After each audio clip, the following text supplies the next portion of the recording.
Mono Red, these players both undefeated at 6-0. Very good start. These two will certainly be in day 2 of the competition. And it looks like Dan Gillette has won the die roll. Starts off on Mountain, passes. This is at the undefeated tables. Not too surprised to see some mono red decks here. A week later, still good. Go figure. First play of the game is on Gillette's side. And we will see Earthshaker Kenra will be met by a shock from Rio. Yep. Rio side, Scrap Heap Scrounger. One of the few differences between their lists, and actually it looks like we do have a Dragon Skull Summit in play for Rio, so it's all set up. Yeah, currently it's playing out in the ways that the deck is better. Yeah. Mana's working fine, has that black mana to rebuy the Scrounger at a later time. Dan will make a second Kenra. Now, it wasn't big enough. Well, Scrounger can't block anyway, so it just swings in for 2. I was going to say it can't trigger on the Scrounger, which is true. Not relevant. That is factually accurate. Yeah. Scrounger will hit back. Scrounger hitting a little harder, sends Dan to 17. And we got Soul Scar Mage with 2 mana up. Ooh. And this is a first advantage of Rio. Dan got a little trigger happy here. He went for an end-step shock on Soul Scar Mage, and Rio responds with an Abrade, which means the prowess happens and the Soul Scar Mage just survives. Yeah, that was a very aggressive play by Dan, and with that 2 mana up off just a Soul Scar Mage for the turn while you control a creature, that you have to be careful on that kind of play. Yeah, and he did get punished there. Now we will see Abrade on his side taking care of the Soul Scar, but he's definitely just down a card from making that line. Rio hits again, sending him to 14. Scrounger also generally hits a little bit harder than the Soul Scar Mage as well. Yeah, you were thinking to Abrade the Mage. Yeah. I guess Dan's worry would be that Scrounger can come back, but because these games go as quick as they do, there might, you may not care if it comes back because there won't be any turns left at that point. The other thing about it is it would be the first creature in the graveyard, so it would take some exchanges down the line for it to come back. We'll see. On-Crop Crasher's the play for Dan. I was hoping to see I feel like Dan needed a card like Hazoret here to still be in the game. I don't believe On-Crop Crasher will be enough at this moment. At this stage, he has that 5th land. He's not making any of his 4-mana spells. This is too many lands, and what he has drawn is not high enough impact. Now, he exerts the 3-2 so that Rekindling Phoenix cannot block, but the life totals are still not in his favor. He hits Rio to 15. And here's someone who does have Hazoret. That's Yikes. Rio. And Dan will pick up the cards. Even before the Hazoret, it was unlikely he was going to win the game, and certainly not afterward. Yeah, the Rekindling Phoenix was already a pretty significant advantage for Rio. Rio also just able to keep Dan's board clean. Yeah, and we do look at sideboards for the players.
Game 1 was a very quick one here for Rio Trevathan.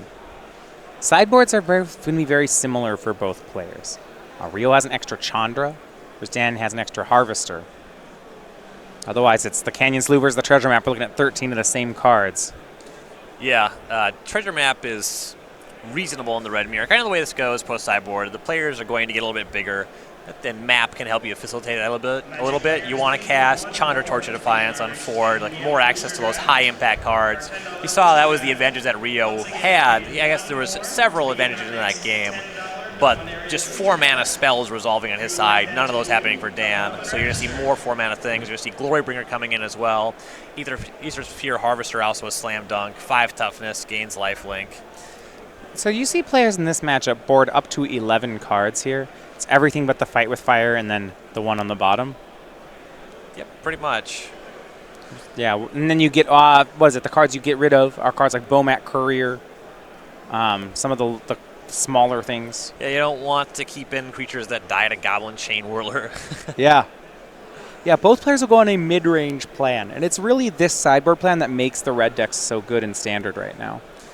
Yeah, the recipe for defeating Glorybringer versus defeating Soulscar Mage is a little bit different. There's not a ton of cards that kill both of these things. Chandra's Defeat, one of the better sideboard cards because it covers that, whereas your main deck Shocks don't go all the way up the curve on actually trading with creatures. It is a blind spot for Chandra's Defeat that it can't deal with Aether Sphere Harvester, which can be a real problem. And yeah. I will say that that's a pretty big advantage for Dan, having 3 copies of Harvester to Rio's 2. Do you like Harvester more than Chandra in this matchup? In general, if you have one of those, there's more contexts where Harvester is very good. There's a lot of contexts where Chandra generates very little value and dies very quickly. Sometimes Harvester just trades with an Abrade, which is unfortunate. Players trading lands here. For Dan, there's actually no plays in the first 2 turns. We see that in Game 1 more often, or in Game 2s more often.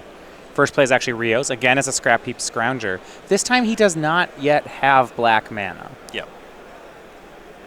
Looks like 2 copies of Aether Sphere Harvester in Dan Gillette's hand. As we go to his 3rd turn, first play of the game, it's going to be On-Crop Crasher. He'll just swing it in for 3. It's nice when your opponent has the first creature, but you're just on the front foot because yours has haste. Scrap Heap Scrounger not particularly powerful in the matchup. It gets a little bit better in the sideboard configuration where you're trading more removal spells for creatures. Yeah, these are the 2 creatures actually that are differences between the decks. And I don't know if either of them's really powerful in this matchup.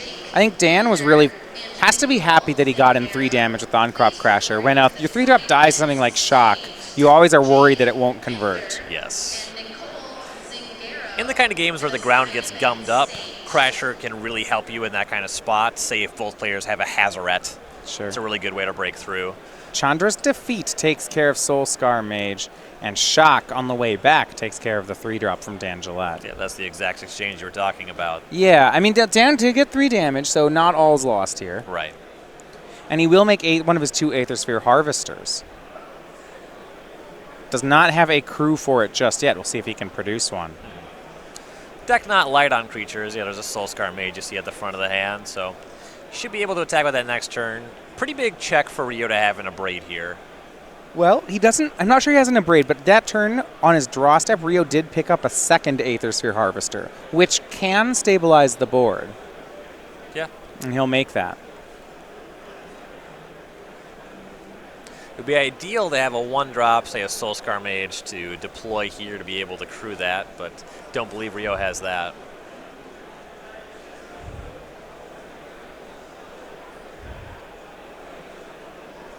Fifth land from Dan. He's got Earthshaker Kenra, Soulscar Mage, and a 2nd Aether Sphere Harvester. Yeah, just enough to crew both, though.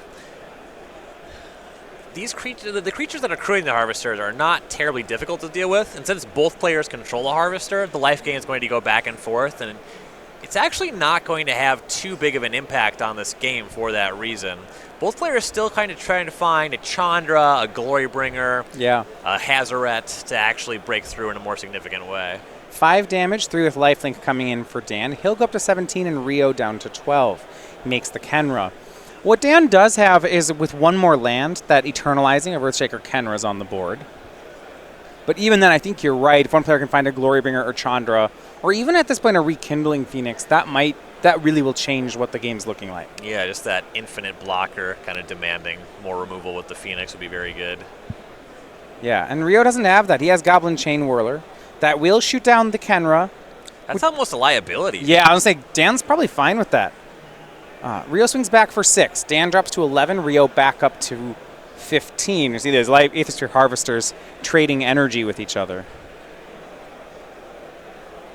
And now, with that Kenra in the graveyard, Dan doesn't have a bad top deck here. Yes. Some of them are less good than others, you know. Shock doesn't do a ton here, but it does something. Right. But yeah, 6 lands, great.